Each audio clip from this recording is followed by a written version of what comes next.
wabarakatuh. Sampurasun sadulur sadayana. Di video kali ini saya bakal menceritakan kelanjutan kisah dan sejarah Sultan Maulana Yusuf sang penakluk Pajajaran, di mana di video sebelumnya Sultan Maulana Yusuf ini telah melakukan serangan besar-besaran ke Pulau Sari, yang di mana di situ ada satu sisa kerajaan Pajajaran yang dipimpin oleh Prabu Surya Kencana.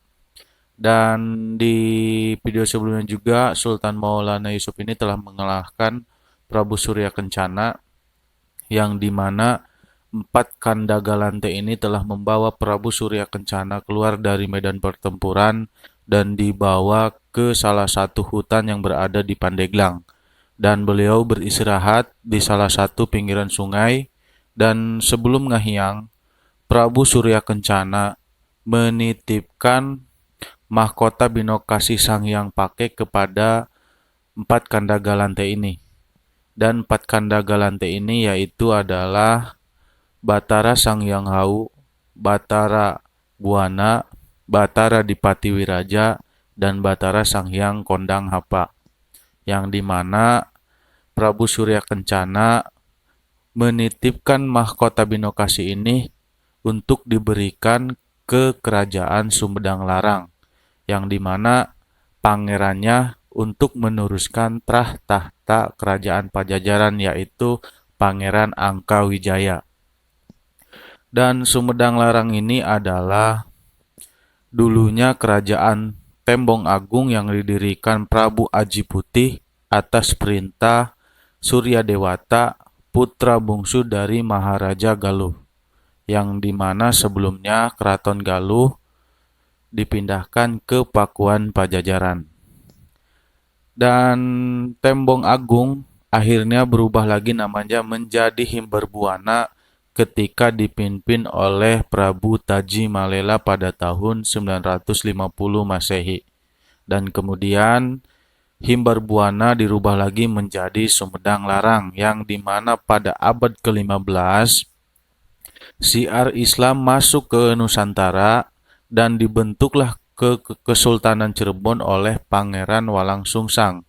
Dan Pangeran Walangsungsang inilah adalah anak dari Sri Baduka Maharaja Prabu Siliwangi dan ibunya adalah Ratu Subang Larang.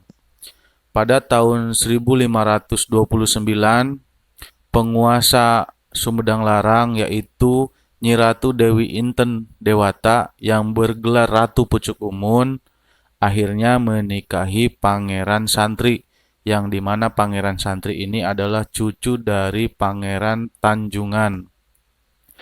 Beliau adalah salah satu bangsawan dari Kesultanan Cirebon, yang akhirnya sang penguasa Sumedang Larang yaitu Ratu Pucuk Umun ini memeluk agama Islam dan merubah namanya menjadi Nyimas Setiasih dan mempunyai anak yaitu Pangeran Angka Wijaya, yang dimana empat Kanda Galante ini menitipkan mahkota Binokasi untuk diberikan kepada Pangeran Angka Wijaya dan akan mendapatkan gelar yaitu Prabu Gesan Ulun setelah beliau meneruskan tahta kerajaan Pajajaran.